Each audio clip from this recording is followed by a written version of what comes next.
Com a participação do professor Davi Forli Inocente. Professor Davi já adiantou aqui na abertura do programa, hoje vai falar sobre a robotização no trabalho. Boa tarde, Davi. Então, meus amigos, boa tarde. Mais uma vez aqui com a nossa coluna de liderança e carreiras. Hoje falando então sobre a robotização do trabalho. Esse que é um tema que tem sido objeto de atenção por inúmeros periódicos no mundo inteiro. A revista Time lançou no início de 2016 uma reportagem falando o seguinte: bom, a inteligência artificial agora vai. E a sentença da revista Time naquele momento foi: bom, parece que agora os robôs estão realmente aprendendo a fazer coisas que antes não estavam preparados para.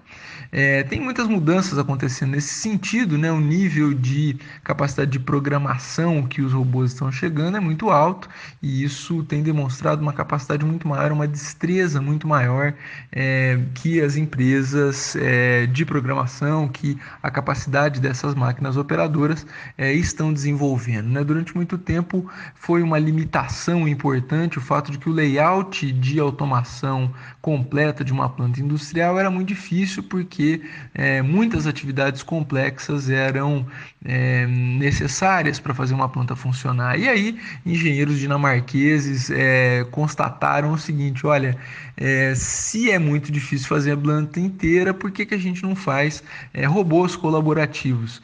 Que farão atividades menores, sintéticas e que vão substituir a repetição. Pois é, muito bem, hoje 240 mil unidades desses robôs são vendidas em todo o mundo, então cada vez que entra um robô desse é um emprego que se perde. Não, peraí, não é bem assim. Não é a cada atividade repetitiva realizada por um robô que um emprego se perde, mas quanto mais robôs entram fazendo atividades repetitivas, menores as oportunidades de trabalho nessas funções.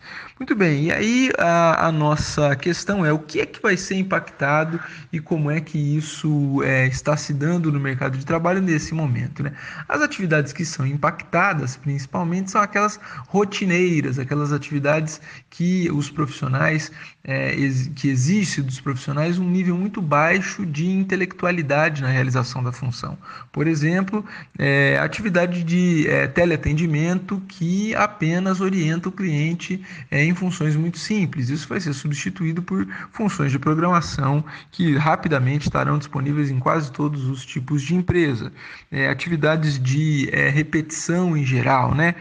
A turma aponta os caixas de banco, muita gente já tem ouvido falar disso, costureiros, atividades de natureza repetitiva. Professor Davi, mas então com essa automação toda nos processos, essa robotização, o que de fato está protegido? Olha, protegida é uma palavra forte para o ambiente em que nós estamos, né? Mas assim, vamos dizer o seguinte: quais são as atividades, a natureza das atividades que demonstra aí uma característica mais difícil, né, de ser colocada inteiramente nas mãos de um robô. As atividades de natureza de relacionamento, né, pessoal? Então, tem um periódico aqui que trouxe atividades de terapia ocupacional, de assistente social, cirurgiões, terapeutas, fonoaudiólogos, fisioterapeutas, essas atividades que demonstram uma necessidade de interação e de inteligência emocional, né? Então aí a pergunta que fica é: como é que a gente prepara as pessoas para isso, né? Então cada vez mais a gente está orientando, né, as universidades, a gente está se debruçando sobre a necessidade de formar os cidadãos para as atividades mais complexas, que serão cada vez mais necessárias nas organizações. Então nós teremos cada vez mais dados, mas uma necessidade maior de análise de dados. E a análise de dados é feita por pergunta inteligente, por correlação, que cada vez mais serão necessárias. E é muito difícil um robô aprender. Os algoritmos estão avançando, mas a relação humana, a observação da realidade vai se provando cada vez mais importante. E aí a gente chega no pensamento crítico, que é o objeto da nossa próxima coluna. Falaremos dela na próxima semana. É isso aí, pessoal. Obrigado, professor Davi Forli Inocente. Até a próxima segunda.